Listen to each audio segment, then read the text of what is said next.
Olá pessoal, professor Rigueto mais uma vez com vocês para trabalharmos agora, a partir desse momento, com o material número 5 que vai estar disponível no material didático da Univale, que trata do tema chamado territorialidade. Ali a gente vai trabalhar com o artigo 5º, 7º, 8º e 9º do direito penal, do Código Penal, tá?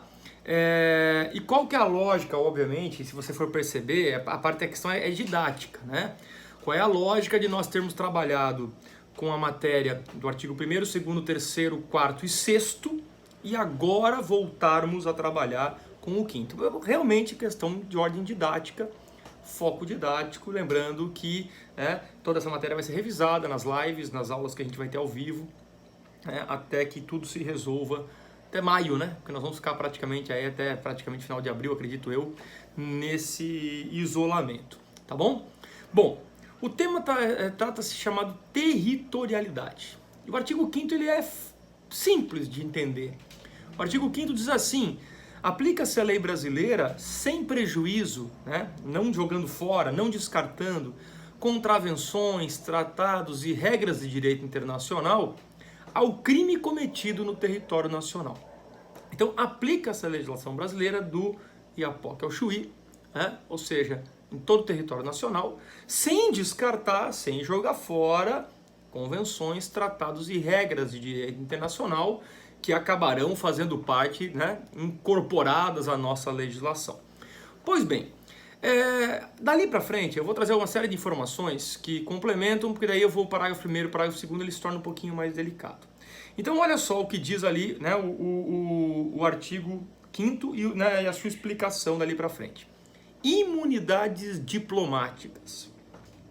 Embaixador, secretário da embaixada, pessoal técnico administrativo das representações, componentes da família do agente diplomático, funcionários de organizações internacionais como a ONU, por exemplo, chefes de Estado em visitas ao país e membros de sua comitiva não podem ser presos e processados sem autorização do seu país. Aqui é todo um acordo de cunho realmente diplomático, por isso a imunidade diplomática, que vai contra o que está disposto no artigo 5º, dizendo que a legislação brasileira se aplica em todo o território nacional, contra, parcialmente, porque respeita-se tratados, convenções e regras de direito internacional, e dentre esses tratados e convenções e regras de direito internacional, trouxe a questão das imunidades diplomáticas. Perfeito?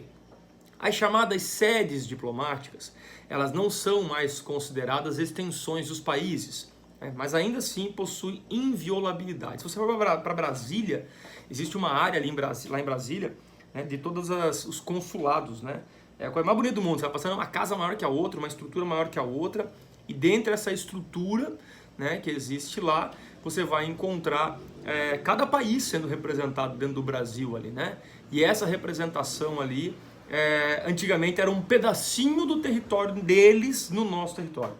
Hoje, na verdade, eles não são mais considerados extensões dos países, mas sim possuem a inviolabilidade que você vai ver em alguns programas de televisão. Você vai ver, na verdade, no desenho dos Simpsons, Você tem uma brincadeira ali, onde os americanos então vão até a embaixada americana para se livrar de outro país, eu não sei que país que eles estão, na Irlanda, acho que aquele seriado do 24 Horas que tinha com o Jack Bauer, também você encontra situações de imunidades diplomáticas que se encaixam aqui nessas exceções ao artigo 5º. E ainda, no artigo 5º caput, você tem a chamada imunidade parlamentar. Isso aí é aquela palhaçada, na minha opinião, que se faz aos deputados e senadores, não podendo eles serem presos e precisando de autorização da casa competente para serem processados. Quem fez a norma? Vamos pensar comigo, quem fez a norma foi o legislador, foi o senador e o deputado. Ele não ia fazer uma norma diferente que viesse a afetá-lo. Então, consequentemente, eles não podem ser presos e precisam de autorização da casa competente, da Câmara dos Deputados ou do Senado Federal, para serem processados. Então, são algumas exceções às regras que se traz aí ao artigo 5º. Pois bem, quando eu falo do princípio da territorialidade, vai surgir também, a partir do momento do artigo 7º, a chamada extraterritorialidade. Mas antes de chegar lá, pega com atenção o parágrafo 1º e o parágrafo 2º. Isso aqui vai ter pegadinha para a prova da M2, vai ter sacanagem para a prova da M2 aqui, tá? Porque cai muito em concurso essa regra, tá? Olha só, vamos ler o parágrafo 1º comigo do artigo 5º e aí a gente vai discutindo cada um dos tópicos. Parágrafo 1º. Para os efeitos penais, consideram-se como extensão do território nacional embarcações e aeronaves brasileiras, agora grifa lá, públicas ou a serviço do governo, onde quer que se encontrem. Vou parar por aqui primeiro. Um avião da FAB que está levando o Bolsonaro para qualquer país, em qualquer lugar do mundo, é um pedacinho do Brasil. Ele é uma aeronave pública ou a serviço do governo. Uma embarcação da Marinha brasileira, certo? Vai ser considerado um pedacinho do território nacional, onde quer que essa embarcação se encontre. Perfeito? Quando ela for pública ou estiver a serviço do governo, onde quer que ela se encontre, você vai ter um pedacinho do território nacional. Rigueto, mas e continua? Sim, aí continua. Diz assim ainda, que também considera-se extensão do território nacional, um pedacinho do território nacional, as aeronaves e as embarcações brasileiras, mercantes ou de propriedade privada. Mercantes são aquelas embarcações que carregam container, que carregam cargas, ou de propriedade privada, o meu iate, por exemplo, que se achem, desde que se achem, no espaço aéreo correspondente ou em alto mar. Eu estou com uma aeronave brasileira, certo? De carga, ou da Gol, da TAM, da Azul, ou eu estou, na verdade, com uma embarcação, uma lancha minha, ou um navio brasileiro, certo? Ele vai ser considerado extensão do território nacional, desde que as aeronaves estejam sobrevoando o espaço aéreo correspondente. Enquanto eu estiver no espaço aéreo brasileiro, eu estou sob as regras, sobre a égide da lei brasileira, e estarei, na verdade, também sendo considerado com uma embarcação, né, no espaço territorial em si, se eu estiver em alto mar. Quando eu estiver em alto mar, regra geral, eu estou num lugar chamado terra de ninguém. E nessa terra de ninguém existe um princípio, que nós vamos falar daqui a pouco, chamado princípio do pavilhão ou da bandeira. E esse princípio do pavilhão da bandeira diz assim, que a embarcação ou aeronave que estiver em espaço aéreo de ninguém, em cima do alto mar, ou em alto mar, que é aquele espaço que não se tem ninguém que coordene, vale a bandeira da embarcação, a bandeira daquela aeronave, tá? Então, presta atenção, considera-se extensão do território nacional, avião e barcos públicos ou a serviço do governo, não me interessa onde eles se encontram. Embarcações e aeronaves, certo? Privadas, mercantes ou privadas, que estejam no espaço aéreo brasileiro ou em alto mar. Está no espaço aéreo brasileiro ou em alto mar, é ainda considerado território nacional por causa da bandeira da embarcação ou da aeronave. Perfeito? Mas por que isso, Rigueto? Porque se um crime ocorre ali, a gente tem que saber qual legislação nós vamos aplicar. Olha o que diz o parágrafo 2º do artigo 5º.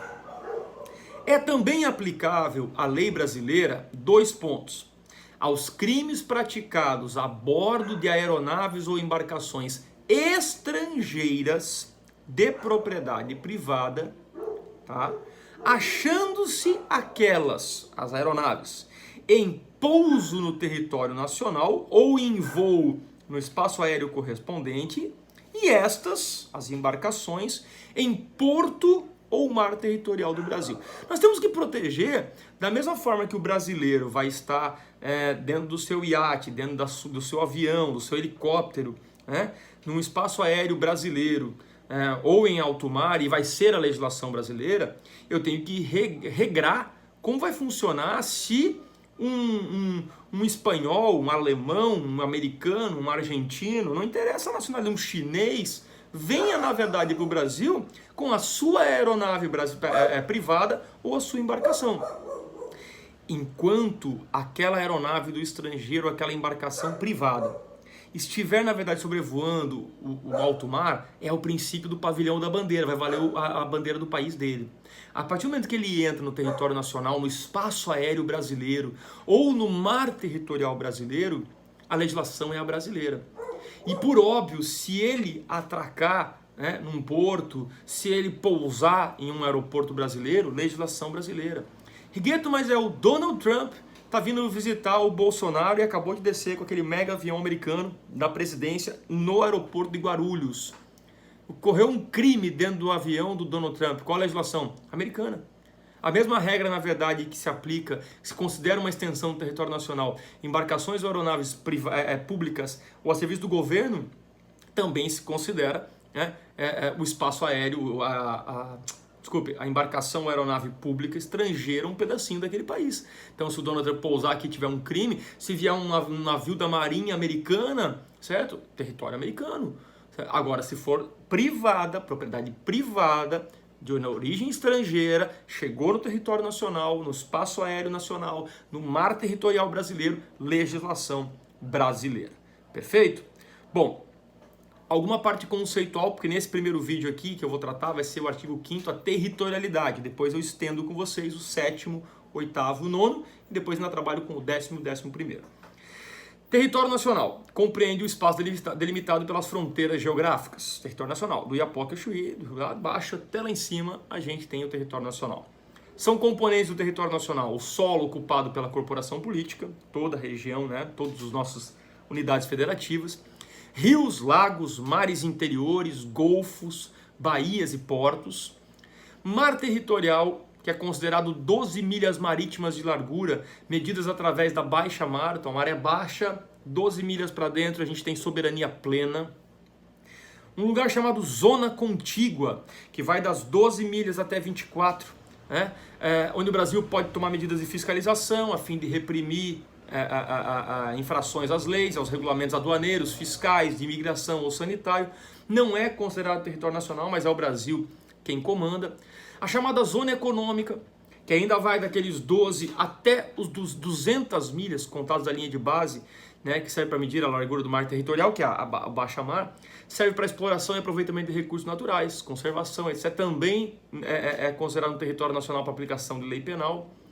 O espaço aéreo, né, sobre o Brasil, e aí diz a doutrina que vai até a camada atmosférica.